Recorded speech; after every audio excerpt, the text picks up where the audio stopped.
आज आपके स्कूल के अंदर जो एक्टिविटी हुई है, नाम बता सकते हो कौन सी एक्टिविटी हुई? स्टेम एक्टिविटी हुई है। तो आज आपने क्या बनाया स्टेम एक्टिविटी में? कौन सा टास्क कंप्लीट किया? क्या मिलिट्री जी बनाया। तो काफ़ी इंटरेस्ट आया होगा, काफ़ी मज़ा आया आपको ये मिलिट्री जी बनाने में।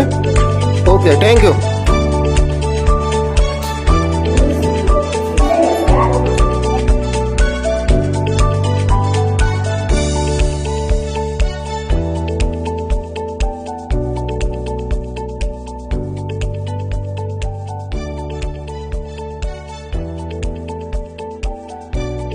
Good afternoon sir. Good afternoon. तो जैसे आज अपन ने यहाँ पे स्कूल्स के अंदर स्टेम रिलेटेड जो एक्टिविटीज़ की है, जी सर, तो उसके बारे में आपके क्या राय है, आपके क्या फीडबैक्स है? सर हमारी राय तो ये है कि आप जिस अनुसार से आप बच्चे को सिखाए हैं बहुत अच्छा सीखे हैं बच्चे, और बच्चे ऐसे सीखे हैं कि ये बच्चे बहुत आगे भी तक जाएंगे। जिससे होते हैं कि बुक नॉलेज से अच्छे होते हैं कि प्रैक्टिकल नॉलेज भी बच्चे को करवाया जाए। राइट। तो जैसे अपने स्कूल्स के अंदर जो एक्टिविटीज हुई है, बच्चों को भी हमने फीडबैक लिया है, काफ़ी अच्छा लगा है। जी सर। और जैसे मान लो कि अभी क्या है कि प्रैक्टिकल बहुत ज़्यादा जरूरी है। हाँ जी सर। तो जो आइलैंड प्लेस है स्टेम रिलेटेड जो एक्टिविटीज़ करवाता है, उसमें क्या है कि जो इनका सिलेबस है, इनके अंदर जो कॉन्सेप्ट है, उन चीज़ों का प्रैक्टिकल करवाता है।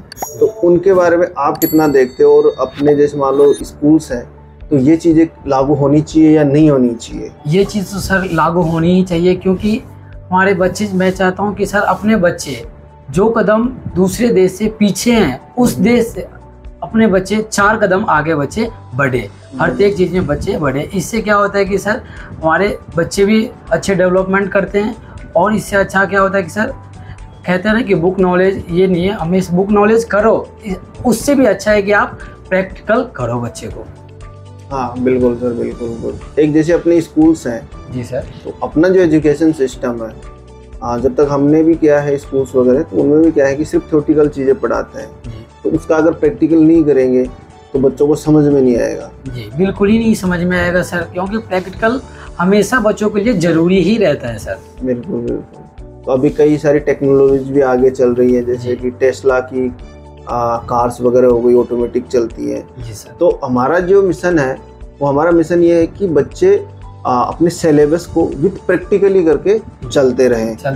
तो इसके बारे में आप क्या बोलना चाहोगे? सर इसके बारे में तो यही कहना चाहूँगा कि जो अपने बच्चे प्रैक्टिकल करते हैं, जो भी चीज़ टेक्निकल की, आज की दुनिया में टेक्निकल बहुत ज़्यादा बढ़ गया है, तो हमारे बच्चे यही कहना चाहेंगे कि प्रैक्टिकल जो अच्छे करेंगे और अच्छे से ये बढ़ पाएंगे। Okay sir, thank you. ये है एक वाटर टैंक, ठीक है, जिससे ये अपने घरों के ऊपर, स्कूल के ऊपर टैंक है ना, छत के ऊपर रहता है, टैंक रहता है। तो एक किट के माध्यम से हम इसको एक्सप्लेन करते हैं यहाँ पे। तो इसमें कितना पानी है ना, जब पानी फुलफिल हो जाता है तो एक प्रकार से अलार्म बजता है ना, अलार्म बजता है। फिर इसके बाद में लेवल कितना है पानी का टंकी के अंदर, वो भी शो होता है। तो ये सारी चीज़ें क्या है कि आप अपने हाथों से बनाने वाले हो, जो आप पढ़ रहे हो ना, वो सारी चीज़ें। जैसे मैंने आपको एग्जांपल दी, चाइना जापान के बच्चे काफ़ी एडवांस बना लेते हैं, तो इस टाइप से वो किट के माध्यम से समझाते हैं, फिर रियल लाइफ में वो एक इम्प्लीमेंट करते हैं उन चीज़ों को, साइंस मैथमेटिक्स को जो पढ़ते हैं उनको। तो यहाँ पे देखो, मान लीजिए मोटर चल गई आप, है ना, अब यहाँ पे इसमें पानी डालेंगे, तो यहाँ पे पानी डालेंगे तो देखो एक एलईडी तो यहाँ पे शो हो रही है, जल रही है। इसका मतलब यहाँ पे 25% पानी आ गया, तो इसका मतलब यहाँ पे पानी है इसके अंदर, मैंने पहले डाल दिया था। अब देखो यहाँ पे, देखो ग्लो हो रही है, ग्लो हो रही है ना, ये देखो। अब यहाँ पे जैसे फुल हो जाती है तो सायरन बज गया। अब यहाँ पे चारों एलईडी ग्लो हो गई, चारों एलईडी ग्लो हो गई, इसका मतलब है कि टंकी फुलफिल हो चुकी है, ठीक है। तो यहाँ पे देखो, इस प्रकार के सिस्टम आप लोग बाहर से लगवाते हैं, चाइना जापान के होते हैं, ये मेक इन इंडिया है। आप अपने हाथों से बनाने वाले हो, जो साइंस पढ़ रहे हो आप, मैथमेटिक्स जो पढ़ रहे हो, उन्हीं कॉन्सेप्ट को यूज लेंगे तो उनका प्रैक्टिकल तो होगा ही होगा, साथ साथ प्रोजेक्ट और बनाने को आपको मिलेगा। समझ में आ रहा है? तो एक छोटा सा एक प्रोजेक्ट था, इसके अलावा बहुत सी चीज़ें हैं जो हम आपको सिखाने वाले हैं। क्लियर है? तो इसको मैं थोड़ा और department of science and technology at island place आए हैं, आइलैंड प्लेस से tell you about STEM robotics. STEM robotics, STEM का नाम पहले आपने कहीं सुना है? स्टेम, स्टेम 4 लेटर से बना है। Stem STEM, stem. S means science, T means technology, E means engineering, M means mathematics. Microsoft के फाउंडर चेयरमैन बिल गेट्स ने स्टेम को, मीन साइंस टेक्नोलॉजी इंजीनियरिंग को काफ़ी फेमस कर दिया। इन्होंने बताया कि माइक्रोसॉफ्ट के फाउंडर चेयरमैन बिल गेट्स ने बताया कि साइंस टेक्नोलॉजी इंजीनियरिंग मैथमेटिक्स दुनिया को सिखा दी जाए तो दुनिया बदल सकती है। समझ में आ रहा? आज तक हमने बुक्स के माध्यम से रीड किया है, जैसे विंड मिल, पवन चक्की, हाँ, इनको प्रोजेक्ट्स के रूप में दे दिए जाए तो जैसे पवन चक्की कैसे घूमती है, इलेक्ट्रिसिटी कैसे जनरेट होती है, विद्युत बल्ब कैसे जलता है, ये साइंस की एप्लीकेशन समझ में आने लगती है। इससे साइंस टेक्नोलॉजी इंजीनियरिंग मैथमेटिक्स से बच्चों में क्रिएटिविटी थिंकिंग इम्प्रूवमेंट होती है, क्रिटिकल थिंकिंग इम्प्रूवमेंट होती है, इमेजिनेशन पावर बिल्ड होता है, स्किल डेवलप होती है। क्लियर है? केरल का रहने वाला 5 साल की उम्र में रोबोट बना देता है। कितनी उम्र में? 5 साल की उम्र में रोबोट बना देता है। दुनिया आश्चर्यचकित होती है, ऐसा कैसे हो सकता है, ऐसा हो ही नहीं सकता। तब रिसर्च होता है कि ऐसे कैसे हुआ, तो बाद में पता चला कि उसके पिताजी सोबेस के, जो एक सॉफ्टवेयर इंजीनियर थे अमेरिका में, वो क्या करते थे, जब वो 4 साल का था तब उसको स्टेम रोबोटिक गेमिंग किट, इस टाइप के स्टेम रोबोटिक गेमिंग किट ला के देते थे। ठीक है? तो इससे उसका इंटरेस्ट साइंस टेक्नोलॉजी के अंदर हुआ, धीरे धीरे उसका इंटरेस्ट बढ़ा। अब जो 5 साल का हुआ तब उसने रोबोट बना दिया। समझ में आ रहा है?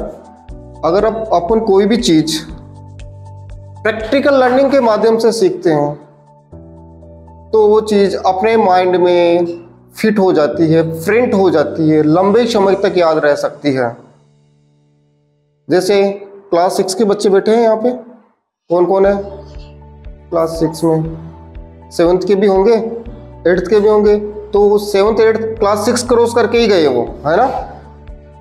तो इलेक्ट्रिक सर्किट का टॉपिक है, जैसे रेजिस्टेंस होती है, एलईडी होती है, उसमें होता है कि नहीं होता, एलईडी कितने वोल्ट की है, ऐसा कुछ है या नहीं है ना? तो अगर उन्हीं चीज़ों को, और सारी चीज़ें मीन्स उन्हीं चीज़ों का एक एग्जाम्पल लिया है, प्रैक्टिकल के माध्यम से लर्न करते हैं तो वो चीज़ें अपने माइंड में हमेशा के लिए फिट हो सकती है, मीन्स लंबे समय के लिए फिट हो सकती है। कैसे? जैसे एक साइकिल चलाने के नियम, रूल्स बुक के अंदर लिखे दे दिए जाए, तो बोला जाए कि याद कर लो साइकिल चल जाएगी, तो याद कर लो, आप रट लो, तो साइकिल चल सकती है? उसके लिए प्रैक्टिकल करना पड़ेगा, प्रैक्टिस करनी पड़ेगी। जब एक बार आपको साइकिल चलाना आ गया तो सोचो, भले ही 10 साल बाद में वो साइकिल चलाने का फिर से मौका मिले तो आप वो साइकिल चला सकते हैं, भूल नहीं सकते। यही पावर है स्टेम एजुकेशन का, यही पावर है प्रैक्टिकल लर्निंग का। 16 वर्षीय आयशा नामक लड़की कम उम्र में पायलट बनने का गौरव हासिल करती है। क्यों? क्योंकि उसका इंटरेस्ट साइंस टेक्नोलॉजी में था। जयपुर मेट्रो बनाने आ गया, जापान छोटा सा कंट्री है, हाँ? तो सोचो कि अपने बच्चे उनसे काफ़ी पीछे हैं, वहाँ के बच्चे अपने से एडवांस क्यों हैं? क्योंकि वहाँ के एजुकेशन सिस्टम में स्टेम एजुकेशन चल रही है, साइंस टेक्नोलॉजी इंजीनियरिंग चल रही है, स्कूल करिकुलम में ये सब कुछ चल रहा है। वहाँ के बच्चे कुछ ही समय में तो एंड्रॉयड फोन बना लेते हैं, क्लॉक बना लेते हैं, अदर प्रोजेक्ट बना लेते हैं। आप लोग सिर्फ मोबाइल देखना ही पसंद कर रहे हैं, यहीं तक सीमित है, बस मोबाइल दे दो सुबह शाम अपने बच्चों को, यही है ना? लेकिन प्रोजेक्ट नहीं बना सकते।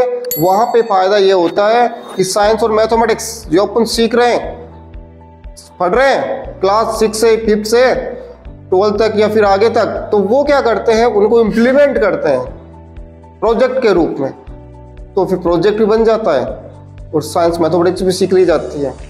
होता है कि नहीं होता? टेक्नोलॉजी भी सीख ली जाती है, इंजीनियरिंग भी सीख ली जाती है। होता है कि नहीं होता ऐसा?